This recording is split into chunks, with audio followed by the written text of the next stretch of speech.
this morning, President Trump is in Southsea Castle, England, where he and Queen Elizabeth are commemorating tomorrow's 75th anniversary of D-Day. That location was the launching point on the British side of the English Channel for the landings at Normandy, where Allied forces began to wrestle back control of Europe from the Nazis. Also attending today's ceremony, the Prince of Wales, Prime Minister Theresa May, and German Chancellor Angela Merkel, among others. Tomorrow, the president will be in Normandy for the ceremonies at the cemeteries there. Doris, I have to start with you. Just broad stroke thoughts on the 75th anniversary of D-Day as we sit here on the eve of one of the most important days in human history. You know what really strikes me is that we are on the eve, so it's the day before that fascinates me. We know now from history that D-Day worked. But all those people this day, 75 years ago, were living in a sense of dread. Eleanor Roosevelt said she thought she had a sword hanging over her head, knew not when it would fall, but she knew it had to fall. Winston Churchill, when he was going to sleep on this night, said to his wife, "Do you realize that tomorrow morning 20,000 of our men may be dead?" Franklin Roosevelt was so tense that he couldn't go to sleep. And all those soldiers, I can't even imagine what they were feeling as they were waiting to land. So history knows the end, but that's the moment that really fascinates me. And Churchill wrote to Roosevelt saying, "How I wish you were here. I need you to help me break the tension." And Roosevelt was supposed to go to England, but his health wasn't well enough. But Roosevelt, they said, interestingly, had the most capacity to deal with his tension because his polio had taught him, I can do what I can do, but I can't control other things. And he knew that all those soldiers were equipped with the best tanks and trucks and landing craft. It had taken years for the United States to mobilize this force. And so he had to sit back and wait. And finally, at 3 a.m., General Marshall called, and Eleanor was still awake, but she woke up Roosevelt. They've landed. They're on the beaches. They're going up the hills.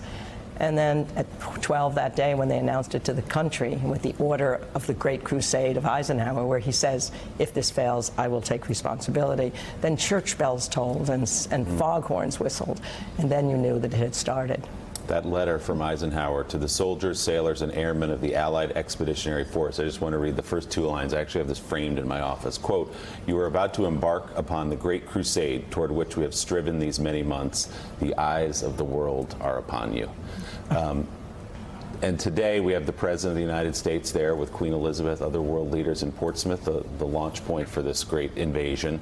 And tomorrow the President will be at the beaches of Normandy. You've been there many times. I think a lot of us have been there as well. I can't think, and maybe there are some other places, of a place where the chills come harder, faster, and longer than they do when you stand on those beaches and look out at the water. And you think that Western civilization was at risk. I mean, it was that serious what would have happened if Hitler had conquered. They had already conquered all of Western Europe, save England.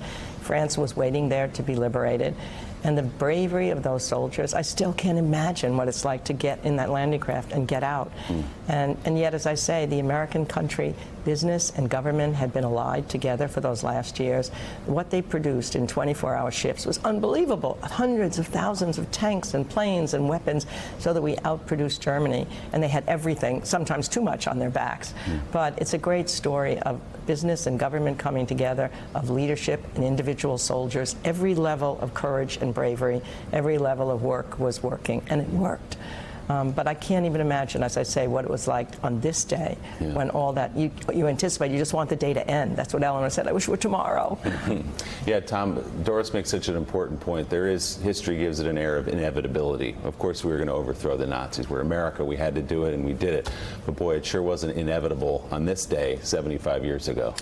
I think people forget, because of the mythology and the entertainment and all of the popular culture that emerged around World War II, we forget this was a near-run thing.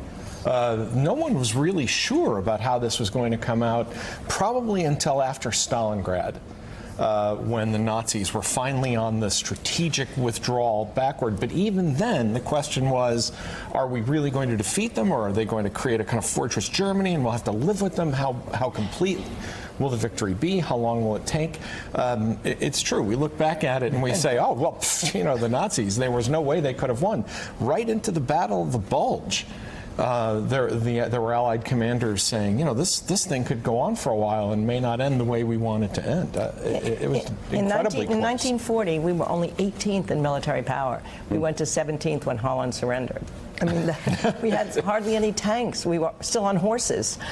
I mean, it was, we had no fighter planes, and Roosevelt said, I'm going to have 50,000 planes made this year, and they thought he was nuts. We were drilling with broomsticks. That's right, exactly right. Our guys were, Army recruits didn't have rifles, so they drilled with broomsticks instead of guns. The fruit of isolationism. And Doris, it seems incredible to remember that actually the country was at a fairly isolationist moment prior to World War II, and FDR had quite a heavy lift to convince and woo the American public and to make it politically palatable for the United States to become involved. And do you think that is there any American politician today that could exercise such skill in shifting public opinion for national security? It's a really good question, because what FDR's incredibly unique talent was to explain, simply educate the country. I mean, he'd done it with fireside chats all through the Depression, and he had to do it now during this isolationist period.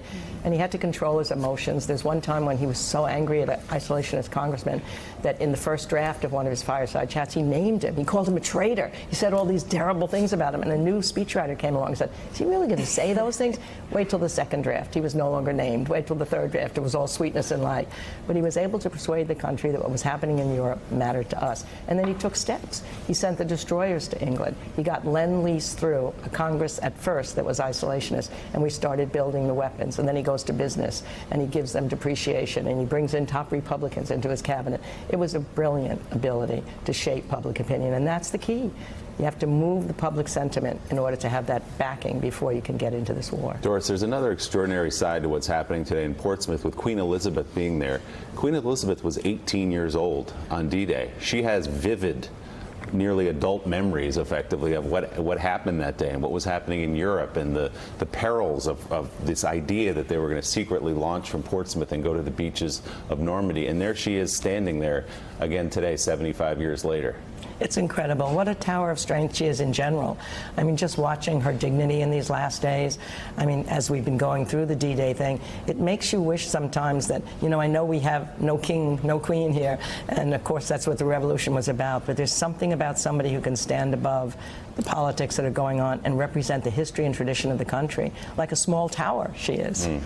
Thanks for checking out MSNBC on YouTube, and make sure you subscribe to stay up to date on the day's biggest stories. And you can click on any of the videos around us to watch more from Morning Joe and MSNBC. Thanks so much for watching.